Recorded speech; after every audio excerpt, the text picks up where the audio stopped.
क्या आपको पता है कि ओ लेवल इस्लामियत के अंदर स्मार्ट रेफरेंस करके एक चीज़ होती है जिसके बारे में आपको नहीं पता होगा, और आज की इस वीडियो में मैं आपको बताऊंगा कि कैसे ओ लेवल के स्मार्ट रेफरेंसेस आपको ए ग्रेड और ए स्टार में लेके जा सकते हैं। अगर आप उन स्टूडेंट्स में से जो ये समझते हो कि यार रेफरेंसेस लिखने से कोई फर्क नहीं पड़ने वाला, या रेफरेंसेस ज़्यादा लिखने से फर्क पड़ेगा या कम लिखने से फर्क पड़ेगा, तो मैं आपको एक बात क्लियरली बता दूं कि इस्लामियत के अंदर, हिस्ट्री के अंदर और बाकी किसी भी मजहब के अंदर अगर आप रेफरेंसेस नहीं लिखते तो इसका मतलब है कि आप वो बात अपने से लिख रहे हो। क्यों?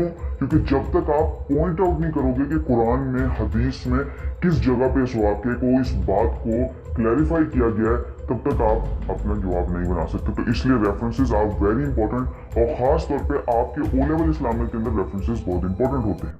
स्मार्ट रेफरेंसेस के लिए मैं यूज करूंगा इस हदीस को as a example, God will show mercy on those who show mercy on others, कि खुदा उस पर रहम करेगा जो दूसरों के ऊपर रहम करता है। सो हमने क्या करना है कि इस एक हदीस को अच्छे से याद कर लेना है, जैसे कि God will show mercy on those who show mercy on others, God will show mercy on those who show mercy on others, God will show mercy on those who show mercy on others, God will show mercy on those who show mercy on others. अब हमने क्या करना है कि मान लो हमें O level के इस्लामियत के अंदर सवाल आता है ज़कात के बारे में। आपने ज़कात का पूरा लिखा कि हम ज़कात क्यों देते हैं, हम गरीबों के साथ क्यों पैसे शेयर करते हैं, इक्वालिटी क्यों बनाते हैं, और आपने क्या किया, वहां पे यूज़ की इस हदीस को कि God will show mercy on those who show mercy on others.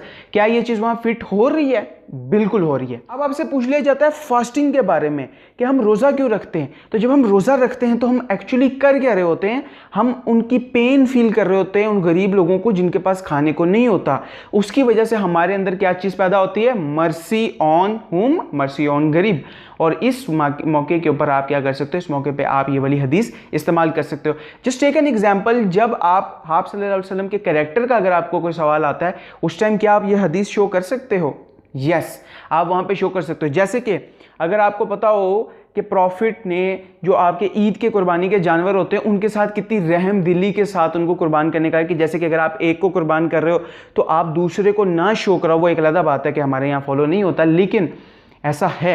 सो आप वहां पे भी मर्सी का शो कर सकते हो। अगर किसी बैटल की बात की जा रही है, किसी जंग की बात की जा रही है, जैसे एक जंग थी जिसके अंदर हजरत हमजा जो कि उनके चचा थे आप सल्लल्लाहु अलैहि वसल्लम के, उनको शहीद कर दिया गया था, तो आप सल्लल्लाहु अलैहि वसल्लम ने क्या किया था, जिस बंदे ने शहीद किया था उनको माफ कर दिया था। आपको याद होगा कि मक्का, फतेह मक्का, कॉन्क्विस्ट ऑफ मक्का जब हुआ था तो आप सल्लल्लाहु अलैहि वसल्लम ने क्या किया था, उनको माफ कर दिया था, उन पे मर्सी शो की थी।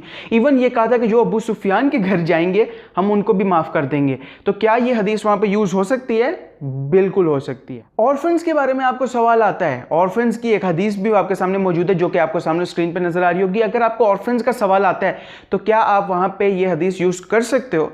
बिल्कुल कर। अब हम एक एग्जांपल लेते हैं कि अगर आपको मान लो आ जाता है अबीसीनिया। अबीसीनिया याद है ना, माइग्रेशन, पहली माइग्रेशन की थी जब मुस्लिम्स माइग्रेट करके अबीसीनिया पहुंचे थे, और उसके बाद जो पिछले जितने भी कुरैश थे वो भी उनके पीछे पहुंच गए थे, और जो वहां का एम्परर था वहां पे उसने मुसलमानों की सपोर्ट की थी, उनके ऊपर मर्सी शो की थी।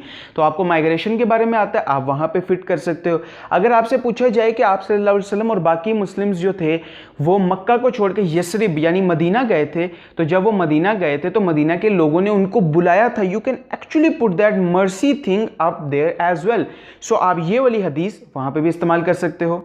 आपको पता होगा किसास के बारे में, मतलब आंख के बदले आंख, eye for an eye, tooth for an tooth, यानी कि अगर कोई आपकी जान लेता है तो क्या होगा कि उसको भी अपनी जान देनी पड़ेगी। अगर कोई आपको एक थप्पड़ मारता है तो आपके पास भी राइट है कि आप उसको एक थप्पड़ मारो, लेकिन उस बात के अंदर जो आपको स्क्रीन पे भी नजर आ रही है, ये कुरान के अंदर है कि अगर आप माफ कर देते हो तो लाइक आपका दर्जा बहुत बड़ा होता है। तो इसके अंदर भी क्या है कि आप मर्सी का एलिमेंट इस्तेमाल कर सकते हो, बिल्कुल कर सकते हो। सो इन सारी चीजों से हमें क्या पता लगता है, एक हदीस, सिर्फ एक हदीस को हम कितनी जगह, इस जगह पे मक्का के कॉन्क्वेस्ट में यूज कर सकते हैं। हम उसको जब जानवरों की बात कर रहे हैं, तब जब ऑर्फन्स की बात कर रहे हैं, फास्टिंग की बात कर रहे हैं, ज़कात की बात कर रहे हैं, कितने सारे एस्पेक्ट्स में हम उस मर्सी को शो कर सकते हैं।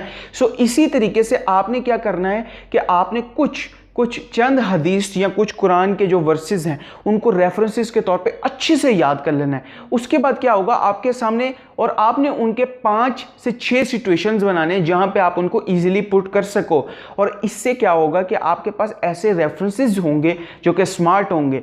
जैसे कि आपके सामने, आपको पता है कि 10 सवाल आपके पास आते हैं ओ लेवल इस्लामियत के अंदर, पेपर 1 और पेपर 2 में। पहले 2 जो होते हैं यानी कुरान और हदीस, उनको आप साइड पे कर लो, 8 सवाल बचे। उसमें से आपने 2 तो लाजमी बात है छोड़ने हैं, तो 6 सवाल बचे। अब वो 6 सवाल किसी भी जगह से आ सकते हैं बुक में से। सो आपने बुक के हर टॉपिक को लेना है, एक जगह पे लिखना है और कुछ ऐसे रेफरेंसेस को चूज करना है जो किसी भी सिचुएशन में फिट इन हो सकते हैं, जैसे मर्सी वाला मैंने आपको बताया है। वेल, डिस्क्रिप्शन के अंदर आप जा सकते हो, ये डाउनलोड कर सकते हो। ये रेफरेंसेस मेरे पास है और ये मेरे इस भाई ने दिया था, ये कमेंट पे आप देख सकते हो। इसने कहा था कि मेरे पास रेफरेंसेस पड़े हैं और बहुत ही अच्छे रेफरेंसेस हैं, लिंक नीचे है, जाके डाउनलोड करो। वेल, यहाँ पे जो वीडियो आ रही है इसके अंदर मैंने आपको ये बताया कि ओ लेवल के अंदर टॉप इस्लामिक के क्वेश्चंस कौन से पास्ट पेपर में आ चुके हैं और इनको जरूर देखना। और अगर ये वीडियो अभी तक नहीं आई, मे भी तो आ ही गई होगी, तो आप ये वाली वीडियो देख सकते हो जिसमें मैंने बताया कि ओ लेवल के फर्स्ट डे पे आपने कौन सी गलतियां नहीं करनी। एंड मेक श्योर ऊपर वाली ना देखना, लेकिन नीचे वाली जरूर देखना, because it's gonna help you on your first day of exam. Allah Hafiz.